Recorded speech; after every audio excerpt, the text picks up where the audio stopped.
Hello guys, तो कैसे हैं आप सब लोग। तो अभी मैं आपके सामने आ चुका हूँ सेकंड शिफ्ट का एनालिसिस लेके। तो फर्स्ट शिफ्ट के बारे में मैंने आपको बता दिया था, तो आज हम बात करेंगे अब इस टाइम पे सेकंड शिफ्ट की बात करेंगे कि सेकंड शिफ्ट में कौन कौन सी चीज़ें आई हुई थी।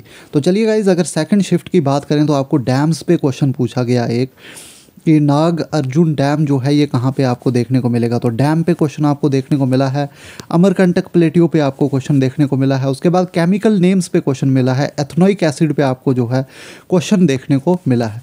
उसके बाद विटामिन्स पे आपको क्वेश्चन जो है जैसे शिफ्ट 1 में पूछा गया वैसे ही विटामिन्स पे सेकंड शिफ्ट में भी क्वेश्चन देखने को मिला है। एंटीबॉडीज़ पे क्वेश्चन देखने को मिला है, तो ये बातें आप याद रखेंगे। बाकी JK रीऑर्गेनाइजेशन एक्ट की सेक्शंस पे एक बार फिर से क्वेश्चन देखने को मिला है। तो मतलब JK की रीऑर्गेनाइजेशन एक्ट की सेक्शन पे क्वेश्चन सीधे सीधे पूछे जा रहे हैं। तो उसके बाद अगर बात करें तो फर्स्ट शिफ्ट में भी और सेकंड शिफ्ट में भी सेकुलर टर्म का मीनिंग जो था वो पूछा गया था। उसके बाद फाइनेंशियल इमरजेंसी पे फिर से सेकंड शिफ्ट में क्वेश्चन पूछा गया है। और उसके बाद अगर बात करें काउंसिल ऑफ मिनिस्टर पे एक क्वेश्चन पूछा गया था, तो ये भी आप याद रखेंगे। बाकी इकोनॉमिक्स में से इंडस्ट्रियल पॉलिसी में से क्वेश्चन पूछे जा रहे हैं, तो ये भी आप पढ़ सकते हैं। आपके जो LPG रिफॉर्म्स हुए थे उनको अच्छे से पढ़ लें आप, तो यहाँ से आपका क्वेश्चन जो है वो निकल सकता है। तो बाकी करंट अफेयर्स आपको वैसे ही देखने को मिले हैं। 6 से 7 करंट अफेयर्स जो हैं वो आपको ज़रूर पेपर में देखने को मिले हैं। बाकी यहाँ पे फर्स्ट शिफ्ट की अगर हम थोड़ी सी अब फिर से बात करें तो फर्स्ट शिफ्ट में मोड, मीन और मीडियन पे क्वेश्चन पूछा गया था। ऑपरेटिंग सिस्टम, कंप्यूटर, वायरस, इनके ऊपर जो है क्वेश्चन कंप्यूटर में पूछे गए थे। उसके बाद फुल फॉर्म पूछी गई थी। तो फुल फॉर्म के अलावा कंप्यूटर के फुल फॉर्म्स के अलावा अगर बात करें करंट अफेयर्स में तो बुक्स और ऑथर्स पे भी क्वेश्चन पूछे गए थे। एक बुक दी हुई थी, उसके ऑथर का नाम पूछा था। उसके अलावा अगर बात करें इंडेक्स के ऊपर क्वेश्चन पूछा गया था। इंडेक्स के बाद ऑबिचुरी पे भी एक क्वेश्चन जो है वो देखने को मिला था। और उसके बाद अगर बात करें तो इंग्लिश सेक्शन की अगर बात करें तो पैराग्राफ जो था उस पे ऊपर क्वेश्चन थे। एरर फाइंड करने के लिए पूछा गया था। उसके बाद क्लोज टेस्ट पे क्वेश्चन पूछे गए थे, तो क्लोज टेस्ट पे भी क्वेश्चन पूछे गए थे। और उसके अलावा अगर बात करें एंटोनियम सिनोनिम्स पे क्वेश्चन लगातार पूछे जा रहे हैं। इडियम फ्रेज पे भी क्वेश्चन जो है वो पूछे गए थे। उसके अलावा स्पेलिंग जो थी, स्पेलिंग पे भी क्वेश्चन आया था इंग्लिश में। और एक्टिव पैसिव पे भी एक क्वेश्चन आया था। तो लगभग 10 क्वेश्चन आपके जो है इंग्लिश के पेपर में देखने को मिले हैं, तो इसलिए आपने इसको अच्छे से तैयार करना है। बाकी फर्स्ट शिफ्ट में ही फाउंडर ऑफ स्लेव डायनेस्टी पूछा गया था, तो ये भी एक क्वेश्चन जो है वो देखने को मिला था। तो इस तरह से जो है पेपर पूछा गया था। बाकी अगर रीजनिंग की बात करें तो एनालॉजी से क्वेश्चन जो है वो पूछे जा रहे हैं, तो ये आप ध्यान में रखें। अल्फ़ाबेट सीरीज से क्वेश्चन जो है वो देखने को मिल रहे हैं। ब्लड रिलेशन से जो है वो क्वेश्चन देखने को मिले हैं। सिलोजिज्म से क्वेश्चन जो है वो भी देखने को मिले हैं, तो सिलोजिज्म भी पेपर में देखने को मिला है। तो ये चीज़ें जो है पेपर में पूछी जा रही हैं। तो ये था सेकेंड शिफ्ट का एनालिसिस। और फर्स्ट शिफ्ट का भी मैंने इसी में आपको जो है अच्छे तरीके से जो है एक्सप्लेन कर दिया। अगर आपने फर्स्ट शिफ्ट वाली वीडियो नहीं देखी तो उसको भी आप देख लें, उसमें भी कुछ चीज़ें मैंने जो है बताई हैं। तो फर्स्ट शिफ्ट का और सेकंड शिफ्ट का ये ऑल इन ऑल जो है एनालिसिस है। बाकी अगर बात करें तो पॉलिटिकल और फिजिकल डिविजन्स में से ही जियोग्राफी में ज़्यादातर क्वेश्चन पूछे जा रहे हैं। कोरियोलिस फोर्स पे भी एक क्वेश्चन जो था, तो शायद ये क्लाइमेट से क्वेश्चन पूछा हुआ था। तो ज़्यादातर जो जियोग्राफी का सिलेबस आपका FA का है, अगर जिसने उसको भी अच्छे से पढ़ा है तो मुझे लगता है वो जियोग्राफी के क्वेश्चन जो है वो निकाल के ले जाएगा। तो कंप्यूटर में भी आपको वही FA वाला सिलेबस ही पढ़ के जाना है, वहाँ से ही आपको क्वेश्चन जो है सारे के सारे निकलेंगे। बाकी करंट अफेयर्स अपना टाइट रखना है। 10 क्वेश्चन 7 से 8 क्वेश्चन आपको करंट अफेयर्स के सीधे सीधे मिल जाएंगे, जिसमें कुछ क्वेश्चन ऑबिचरीज़ पे होंगे, कोई अवार्ड पे हो सकता है, कोई इंडेक्स पे हो सकता है। इंडेक्स पे क्वेश्चन जो था वो फर्स्ट शिफ्ट में पूछा गया था ग्लोबल जेंडर गैप पे, तो सेकंड शिफ्ट में भी ज़रूर इंडेक्स पे क्वेश्चन होगा। अभी हमारे सामने आया नहीं है कि कौन सा क्वेश्चन पूछा गया था, लेकिन फर्स्ट शिफ्ट में पूछा गया था, तो इंडेक्स पे ज़रूर सेकंड शिफ्ट में भी वो जो है पूछा गया होगा। तो ऑल इन ऑल अगर बात करें पेपर दोनों आज दिन की बात करें तो दोनों शिफ्ट का अगर हम एनालिसिस की बात करें तो पेपर इजी टू मॉडरेट रहा है।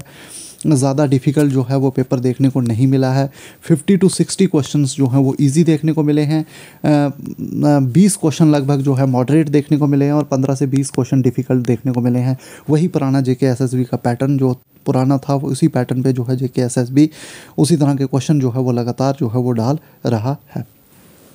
बाकी स्वदेशी मूवमेंट पे क्वेश्चन पूछा गया था। स्वदेशी मूवमेंट का दूसरा नाम ये फर्स्ट शिफ्ट में और दूसरे अलावा उसके अलावा जो है बंगाल पार्टीशन पे क्वेश्चन पूछा गया था, तो ये इस तरह के क्वेश्चन जो हैं वो देखने को मिले हैं। तो JNK रीऑर्गेनाइजेशन एक्ट का फर्स्ट अगर शिफ्ट में बात करें तो सेक्शन 5 पूछी गई थी, और सेकंड शिफ्ट में सेक्शन 17 और सेक्शन 41 को जो था वो पूछा गया था। तो ये बातें आप याद रखेंगे। तो सीधे सीधे सेक्शंस पे क्वेश्चन है, विटामिन्स पे क्वेश्चन है, तो ये चीज़ें आपने जो है बिल्कुल क्लियर और फाइंड कर लेनी है। और बाकी जो इंग्लिश के टॉपिक हैं उनके ऊपर आप थोड़ी बहुत प्रैक्टिस कर सकते हैं, जिनके आने वाले टाइम में पेपर हैं। तो आई होप आपको ये समझ आया होगा। तो ये था आपका सेकंड और फर्स्ट पूरे दिन का जो था एनालिसिस था। बाकी यही कहूँगा कि बिल्कुल कॉन्फिडेंट होकर आप जाएँ विदाउट किसी टेंशन के, क्या आ रहा है क्या नहीं, ये चीज़ें आपने ज़रूर प्रैक्टिस की होंगी, क्योंकि ये कोई यूनिक चीज़ें पेपर में नहीं पूछी जा रही हैं। इनकी प्रैक्टिस आपने जो है इन्हीं चीज़ों की प्रैक्टिस जो है आपने की होगी, और ये वही चीज़ें पेपर में आ रही हैं। बाकी हिस्ट्री पॉलिटी इनके क्वेश्चन कोई ज़्यादा डिफ़िकल्ट नहीं आ रहे हैं, बाकी अब मैटर करेगा। और बाकी मैथमेटिक्स की अगर बात करें तो मैथमेटिक्स का एक एनालिसिस मैं आपको दे दूँ कि परसेंटेज से क्वेश्चन पूछे जा रहे हैं, अवरेज से एक क्वेश्चन पूछा जा रहा है, प्रोबेबिलिटी से क्वेश्चन आपके आ रहे हैं, सिंपल इंटरेस्ट और कंपाउंड इंटरेस्ट में से एक क्वेश्चन आपको देखने को मिल रहा है, प्रॉफिट लॉस में से आपको एक क्वेश्चन जो है वो देखने को मिल रहा है। उसके अलावा आपको स्पीड डिस्टेंस टाइम से भी क्वेश्चन देखने को मिला है, रेशो प्रपोर्शन से भी आपको क्वेश्चन देखने को मिला है, एजिस से भी आपको क्वेश्चन पूछे जा रहे हैं। तो ये टॉपिक है मैथ के जहाँ से क्वेश्चन पूछे जा रहे हैं। बाकी ऐसा सुनने में आया कि बोर्ड मास पे भी आपको एक आधा क्वेश्चन जो है वो देखने को मिल रहा है, तो आप सिंप्लीफिकेशन के थोड़े से क्वेश्चन जो है प्रैक्टिस कर सकते हैं।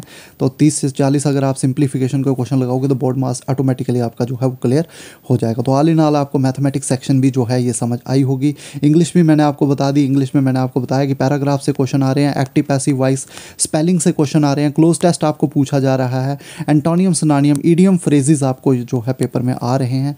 तो इन चीज़ों को टेंसेस पे आपको क्वेश्चन पूछे जा रहे हैं। तो ये चीज़ें आपने जो है अपनी क्लियर अप रखनी है। तो इन्हीं में से आपको ज़्यादातर क्वेश्चन जो है देखने को मिल रहे हैं। बाकी पैराग्राफ है, पैराग्राफ जंबल्ड सेंटेंसेस भी आपको पूछे जा रहे हैं। तो ये है इंग्लिश की सेक्शन।